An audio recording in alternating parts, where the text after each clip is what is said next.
Everyone, বহুল প্রতীক্ষিত Asia cup 2025 এর আজকে দিনে শুরু হবে।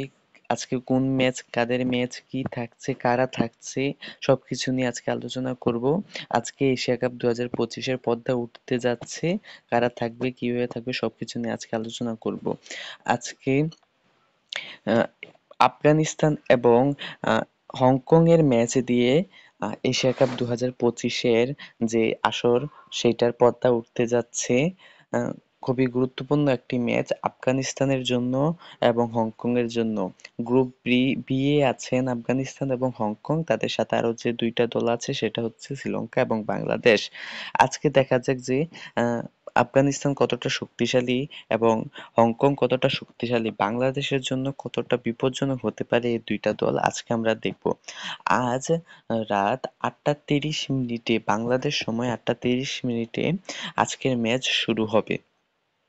আজকের ম্যাচের আহ, আফগানিস্তানের স্কোয়াড এবং হংকং এর স্কোয়াড নিয়ে আলোচনা করব, কারা কারা থাকবেন তা নিয়ে আলোচনা করব, সবকিছু নিয়ে আজকে বিশ্লেষণ করব। তাই আমাদের পাশেই থাকো, চ্যানেলটাকে সাবস্ক্রাইব করো, লাইক করো এবং শুরু করি আজকের ভিডিও। আজকে আফগানিস্তান এবং হংকং এর ম্যাচ। আমরা যদি স্কোয়াডটা দেখি, আফগানিস্তান এবং হংকং এর যদি স্কোয়াডটা দেখি তাহলে আমরা দেখবো যে এটা হচ্ছে আফগানিস্তানের স্কোয়াড। আমরা দেখছি যে গুরবাজ, ইব্রাহিম, তারপর সিদ্দিক, আজমাতুল্লাহ, তারপর নাবি, তারপর আহ, দাউইশ, তারপর গুলবাদ্দিন, করিম এবং রাশিদ, নূর, মুজিব, আহ, গুজানফার, নবীন এবং সেলিম এবং ফারুক। এখানে আরেকটা নাম উল্লেখ হয় না, আহ, সেটা হচ্ছে অ্যালার্ট, অ্যালার্ট মনে হয় নাম, ওইটা উল্লেখ হয় নাই এখানে। গুরবাজ, আমার মনে হয় আমার মনে হয় আজকে যে একাদশে আমরা গুরবাজকে দেখতে পারবো, গুরবাজের পাশাপাশি ইব্রাহিম জাদরানকে দেখতে পারবো, আজমাতুল্লাহকে দেখতে পাবো এবং নাবিকে দেখতে পাবো এবং গোলাবউদ্দিনকে দেখতে পাবো। তারপর এই করিম জান্নাতকে আমরা দেখতে পাবো। এই হচ্ছে প্রথম পাঁচজন। এবং আমরা যদি এখানে দেখি, অবশ্যই আফগানিস্তান একটা বোলিং ফ্রেন্ডলি টিম, যেখানে ওদের মূল হাতিয়ার হচ্ছে ওদের স্পিনার। খুব ভালো ভালো কোয়ালিটি ফুল ওদের স্পিনার আছে। তাই আমার মনে হয় প্রথম যে ম্যাচ হংকং যেহেতু একটু দুর্বল আহ, বিপক্ষ, সেহেতু তারা চাইবে পরীক্ষা নিরীক্ষা করতে। তাই আমার মনে হয় অবশ্যই রাশিদ থাকবে, তিনি ক্যাপ্টেন হিসেবে থাকতে পারেন। রাশিদ অবশ্যই থাকবে, কারণ অবশ্যই রাশিদ থাকবে কারণ ওনার মতো বোলিং খুবই কম আছে। তারপর আমার মনে হয় মুজিব থাকবে, কারণ রাশিদের পরে যদি বলা হয় আফগানিস্তানের স্পিনারদের মধ্যে রাশিদের পরে এগিয়ে থাকবেন মুজিব। মুজিবের পরে তারপর গুজানফার আছেন, তিনি খুব ভালো ব্যাটিংও করেন। আর রাশিদের ব্যাটিংটাও খুব আমাদের কাজে দেবে। এখানে স্পিনার হিসেবে দেখালাম আর তিনজন। এবং যদি আমরা পেস বোলিং অ্যাটাকটা দেখি তাহলে নবীন আছেন এবং ফারুকী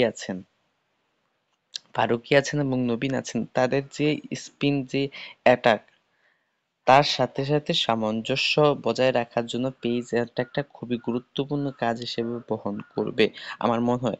তার সাথে সেলিমের স্পিন যে পেস বোলিংটা, ওইটা আরো গুরুত্বপূর্ণ হয়ে উঠবে।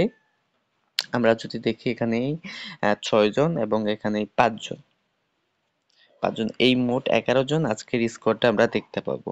আমরা যদি হংকং এর স্কোয়াডটা নিয়ে আলোচনা করি, সেখানে জিসান আলী আছে, বাবর হায়াত আছে, নিজাকাত খান আছে, অনুশান রথ আছে, মার্টিন কুয়েটসি আছে, তারপর ওয়াসিম মুর্তজা আছেন, আইজাজ খান আছেন, নুসরুল্লাহ রানা আছেন, এহসান খান আছেন, হাসান আছেন এবং এহসান খান, আলী হোসেন, আতিকুল ইকবাল, আয়ুষ শুক্লা, কে এম চালু এবং কিঞ্জিত শাহ, আহ, ম গাজানফার এবং মোহাম্মদ ওয়াহেদ এবং শহীদ ওয়ালিউল্লাহ আছেন।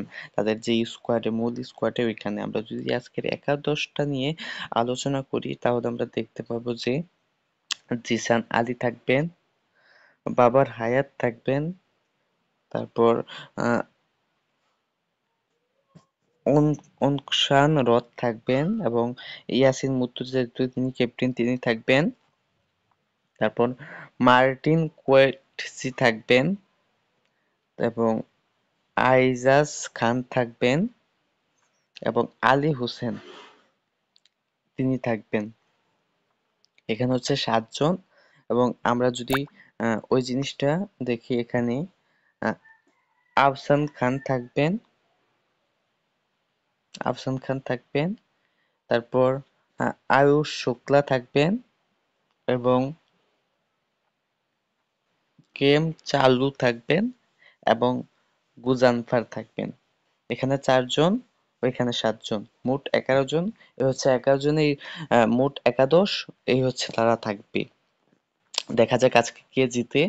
আজকের ম্যাচে আফগানিস্তান এবং হংকং এর যে ম্যাচটা ওইখানে অবশ্যই আফগানিস্তান এগিয়ে থাকবেন, কারণ তারা একটু ভালো দল এবং অনেকেই এখনো অনলাইনে দেখা যায় যে ইন্ডিয়ার পরে আহ, যদি কোনো ভালো দল থাকে এশিয়ার ভিতর সেটা হচ্ছে দ্বিতীয় সেকেন্ড টিম বেস্ট টিম সেটা হচ্ছে টি-টোয়েন্টির জন্য আফগানিস্তান।